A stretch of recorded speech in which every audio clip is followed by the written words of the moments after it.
आरडीको लय शब्दमा विनोद महतारा र पूर्णकला विशीले गाउनु भएको निकै मिठो गीत। अहिले भने विनोद महताराको आवाजसँगै हिमालय टेलिभिजन अनि इन्द्रायणी.com युट्युब मार्फत संसारभरिबाट इन्द्रायणीमा जोडिनु भएका दर्शकमा हार्दिक हार्दिक स्वागत छ।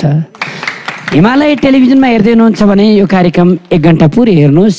इन्द्रायणी.com युट्युब र पेजमा हुनुहुन्छ भने तपाईँ सेयर गर्नुहोस्, लाइक कमेन्ट अनि सब्सक्राइब सहित कमेन्टमा विनोद महताराको प्रतिभा कस्तो लाग्यो तपाईँ सुझाव र सल्लाह दिनुहोला। विशेष गरी भोजराज थापाले अरू विभिन्न सञ्चारकर्मी भाइ श्रीहरू लगायतको टिमले उहाँलाई भारतको कुनै ठाउँमा काम गरिराख्दाखेरि अप्ठ्यारो परिस्थिति देखेपछि उहाँलाई एउटा भिडियो बनाउनु भयो।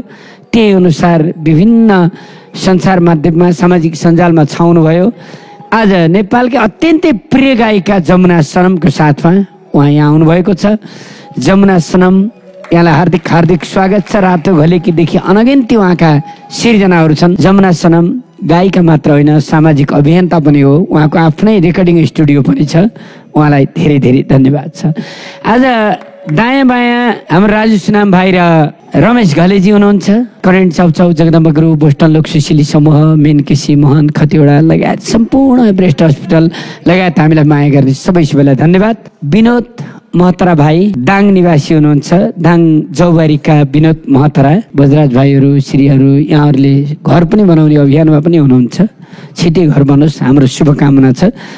विनोद भाइ, यहाँलाई हार्दिक स्वागत छ। धेरै धेरै धन्यवाद सबैजनालाई। आज तपाईँ इन्द्रायणीमा हुनुहुन्छ है, कस्तो लागिरहेको छ भन्नुहोस् त? एकदमै अजिब लागिरहेको छ। यस्तो कोठामा कहिले आएको थिइनँ। पहिलोबाट छिरेर होला, यो त लास्टै ठुलो लागेको छ हो है। तपाईँले पहिला टिभीमा मोबाइलमा हेरेको इन्द्रायणी र यहाँ आउँदा कति फरक लाग्यो? त्यो अजिबै लाग्यो हो? हजुर, मोबाइलमा त अब सानो सानो कोठा होला जस्तो लागेको थियो है, यहाँ त लास्टै ठुलो रहेछ हो है। विनोदले धेरै गीत गाउनु भयो। हजुर हजुर। कतिवटा गीत गाउनु भयो अहिले? 17-18वटा जति गाए। अरू कुन कुन हुने? एक एक टुक्का गाइदिनुहुन्छ अलिअलि? आजभोलि त्यही रेकर्ड चलिरहेछ अनि त्यही भएर गीतै कण्ठ गर्न पाएको छैन। कुनै कुनै गीत कण्ठ